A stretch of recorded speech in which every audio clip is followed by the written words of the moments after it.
बिहार की खबर का रुख करते हैं। बिहार में जो बड़ी खबर है कि अब वहां सरकार बनाने की कवायद तेज हो गई। बिहार में 20 नवंबर को नई सरकार बनाने और शपथ ग्रहण कार्यक्रम की बात चलिए। पटना का गांधी मैदान, मशहूर गांधी मैदान, वहां पर नई सरकार का शपथ ग्रहण समारोह होने वाला है। प्रधानमंत्री नरेंद्र मोदी भी इस शपथ ग्रहण समारोह में शामिल होने वाले। शपथ से पहले एनडीए में मेल मुलाकातों का दौर चल रहा है। 19 नवंबर को बिहार विधानसभा भंग हो जाएगी। 20 नवंबर को शपथ ग्रहण समारोह होना है। विधायक दल की बैठक कल होनी है। साथ ही साथ आज तेजस्वी यादव एक रिव्यू मीटिंग कर रहे हैं। वहां पर इस बात की विवेचना, इस बात का रिव्यू होगा कि आखिर महागठबंधन की जो ये करारी हार हुई है वो कैसे हुई है। और शपथ ग्रहण से पहले एनडीए में तमाम जो नेता एक दूसरे से मुलाकात कर रहे हैं। राज्यपाल से मुलाकात कर नीतीश बाबू ने अपना इस्तीफा सौंपा है। अब 22 तारीख जो 22 नवंबर है तब तक विधानसभा का कार्यकाल, उससे पहले यानी 20 नवंबर को शपथ ग्रहण समारोह होगा। प्रधानमंत्री नरेंद्र मोदी शिरकत करेंगे पटना के मशहूर गांधी मैदान पर। वहां पर यह शपथ ग्रहण समारोह होगा। और अभी कल विधायक दल की बैठक बुलाई जा रही। बीजेपी के तमाम लीडर्स वहां पर होंगे, जेडीयू के तमाम लीडर्स वहां पर होंगे। वहां पर देखा जाएगा कि अगला मुख्यमंत्री कौन होगा, कैसे बनेगा, क्या होगा, उसकी कवायद लगातार तेज हो गई है। और ये मुलाकातों का दौर, ये तस्वीर हम आपको दिखा रहे हैं पटना के एवेन्यू इलाके से, जहां पर तमाम विधायक और मंत्रियों के आवास हैं।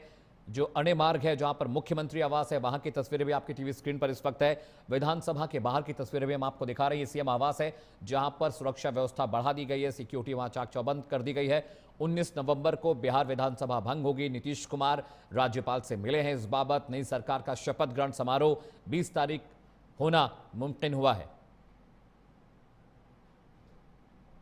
अब देश के नायक, हमारे देश के प्रधानमंत्री जी विश्वकर्मा के रूप में बिहार को जो विकसित बिहार बनाने के लिए एक मजबूत नींव तैयार किए हैं, मजबूत इमारत के लिए निश्चित तौर पर प्रधानमंत्री जी मुख्यमंत्री के शपथ ग्रहण में जब आएंगे तो हर बिहारी गौरवान्वित होगा और विकसित बिहार के सपनों को साकार करने के लिए हर निवेशक आकर्षित होगा।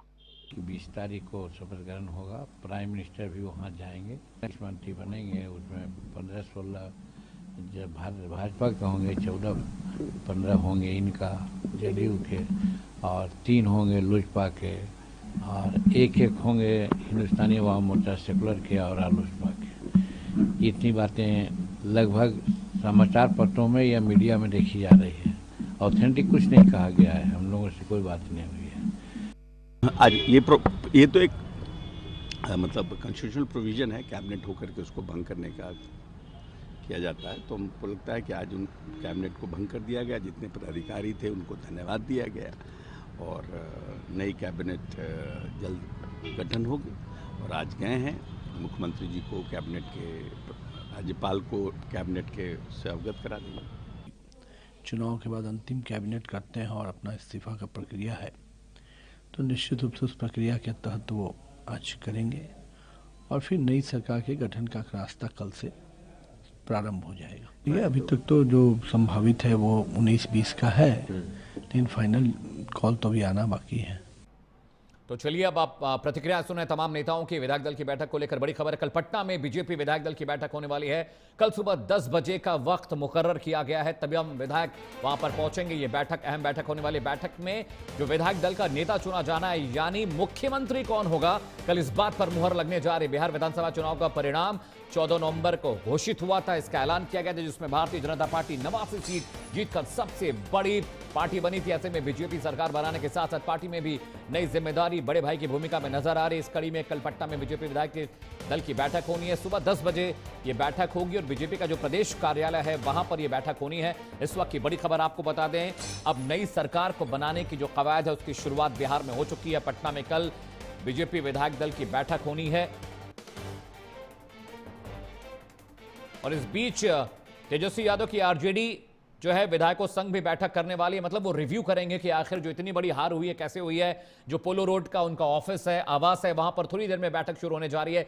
नवनिर्वाचित विधायक और प्रत्याशी भी वहां शामिल होंगे। चुनाव परिणाम और संगठन को लेकर भी बातचीत होनी है, समीक्षा होनी। बिहार चुनाव में बड़ी हार झेलने के बाद अब आरजेडी रिव्यू कर रही है, मंथन कर रही है कि आखिर इस हार की वजह क्या थी। क्योंकि जिस तरह से तेजस्वी यादव ने इतनी तैयारी की, तमाम रैलियां की, तमाम संबोधन किए, जनसंवाद लगातार वो करते रहे, उसके बावजूद वो तमाम जो कन्विंसिंग थी वो वोटर्स में तब्दील नहीं हुई। ये बैठक पटना में जो पोलो रोड पे ऑफिस है, आवास है, वहीं पर होनी है। इस वक्त की बड़ी खबर आपको बता दें, महागठबंधन के तमाम जो विधायक, जो नेता हैं, आरजेडी के तमाम विधायक नेता, नवनिर्वाचित जो सदस्य हैं, उनकी मीटिंग को ले सुरजीत के पास चलते हैं। पटना मेरे सहयोगी पटना से जुड़े। सुरजीत, यह आत्ममंथन का वक्त तो जरूर है आरजेडी के लिए और महागठबंधन के लिए, लेकिन बड़ी बात यह भी है जिस तरह की करारी हार तेजस्वी यादव को मिली है, सारा प्लान, सारी स्ट्रैटेजी धरी की धरी रहेगी एनडीए की कन्विंसिंग और एनडीए की स्ट्रैटेजी के सामने। क्या अपडेट वहां से सुरजीत?